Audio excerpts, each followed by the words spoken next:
G'day viewers, Diesel Railcar Simulator has had another patch. They're coming thick and fast.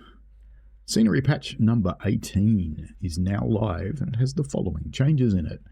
Visuals, adjusted the TAA sharpness, adjusted SSAO settings and window glass materials. And if you've never heard of those things, they're to do with how the game renders, particularly how it manages straight lines that are on angles, so it reduces the jagginess and it makes things look cool. Improved lighting under the overcast sky, added sky reflections option, which is disabled by default, added performance impact warning to water reflection setting, fixed the default anti-aliasing setting for high quality preset. So basically this one's about making it look better. So we can see what it looked like before on the author's machine, and now we see what it looks like afterwards. So there is a significant improvement in the straight line managing. If you look back here and you look at the sleepers and the tracks and on the poles, you can certainly see a distinct improvement. So the edges on the poles have got a little bit of blurriness to them, and the tracks have lost that strange patterning that they had. It does pick it up a little bit further around the curve, but not so close to the player anymore. So you can see the waves of moire pattern here, and if you look down here you can still see them, but they're quite dull here, and they're a lot further around the curve as well, so it's further away from the player. The other thing that you see is this is an overcast day, so you would expect the surrounds to be a little duller than this. So the surrounds are rendering as though they're on a sunny day, even though it's an overcast sky. And in the new, you can see it's significantly duller. It's still got the reflections and the striping caused by the lighting. But yeah, that looks like quite an improvement. It looks a little less toy-like and a little more realistic now. So I think that's pretty cool, actually.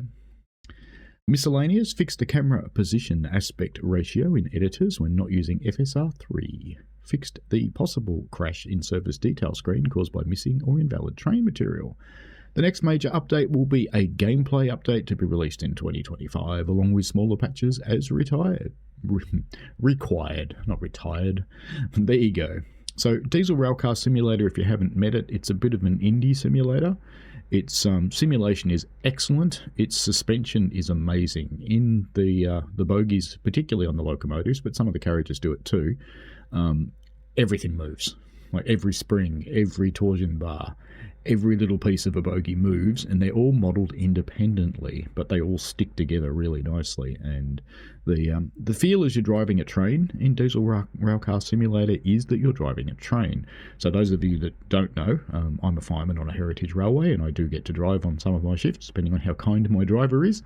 And yeah, so it really does feel like you're driving a train in this one. It's quite good. The only thing that's really missing is the cacophony of being in a cab of a real train, and the bouncing and jouncing that you get. Of course, you can get one of those strange vibrating seats if you want to that might pick that up, but it's an interesting concept, that one.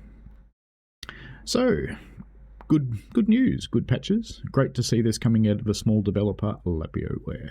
There's some amazing things coming out of small developers lately, actually. There's quite a lot of new games, and to be honest with you, these smaller developers are making products that are bigger, better, and more polished than some of the big players, which is amazing.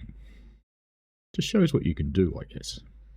Alrighty, that's it for this one. So we'll see you next time, and that's not far away because I have some other patch news of another game.